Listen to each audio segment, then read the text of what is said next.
I think that's a tough comparison for me because Bill is such a defensive minded guy and Yeah. Brady is the quarterback, right? Like with Kyle and Purdy, it's offense and offense, right? Even though Kyle's getting more and more involved on defense, I think that's what you kind of know. So the pairing, that one doesn't really work with me. I think what people are looking at is they're expecting the 49ers to have success like the Patriots, right? Sustained success. Mhm. But when you look at Bill, Bill wasn't the offensive guy. Bill was the guy who built the culture and everything as well too. I think him being tough on Brady sends a message that if Yeah. I'm tough on one, I'm tough on 53. So all of you Mhm. guys are going to get it the same way. Nobody gets treated differently. Maybe that's definitely something that's a similarity. But when you look at Kyle not being a defensive guy and Bill being a defensive guy, it's tough to make that comparison.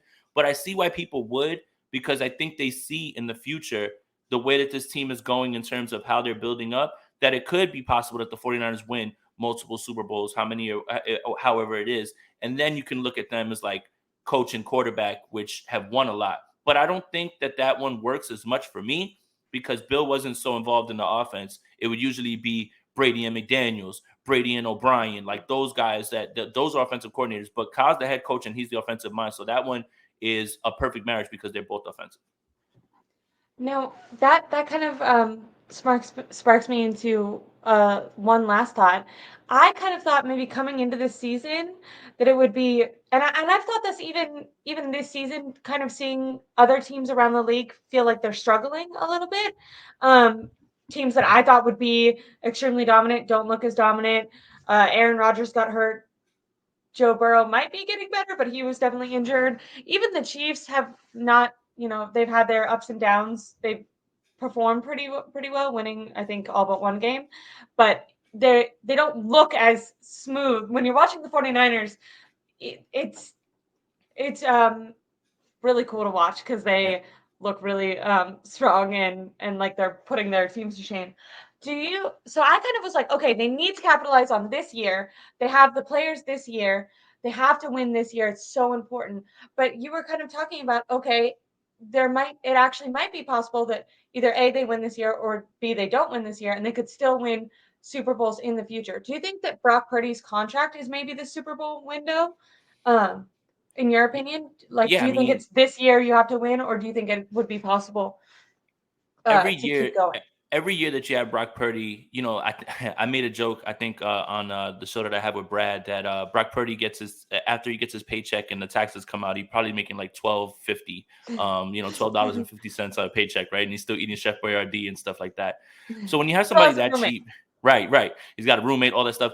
It's when you have a quarterback that cheap, it is important to strike while the iron's hot because if you do win and then Brock Purdy who can ask for a raise, I think in the next 2 years, if you've already got those Super Bowls under the belt, it feels better, right? And then Yeah. and then if there's tough decisions to be made, you can make them. But yeah, absolutely. I mean, when you have a quarterback who is being discussed in the top 5 of MVP, not even be one of your cap hits for the season, it's Yeah. insane. It's just the formula that they have built is something that teams are going to try to duplicate, but they're probably going to fail because of the unlikelihood that you'll find a quarterback that's good late in the draft in that way. But yeah, a lot of this has to do with the fact that Brock Purdy is cheap. Brock Purdy is young, and you're still able to insulate him with talent, and you still have room right now, even with a cap increase next year, you still have room to continue to add talent.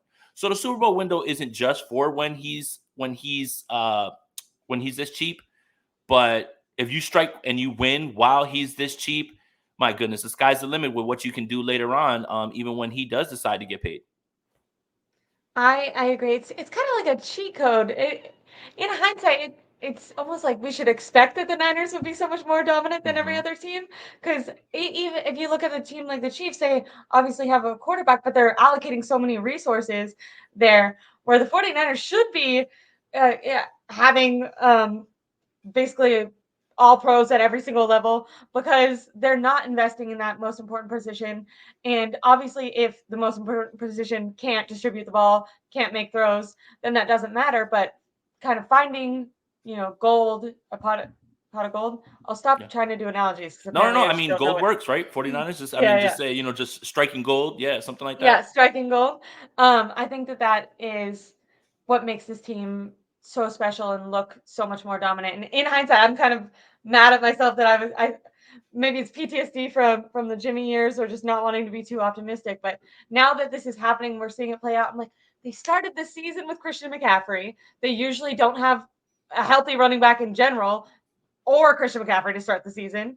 And Brock Purdy is any question that I had about him is flown out the window and made me look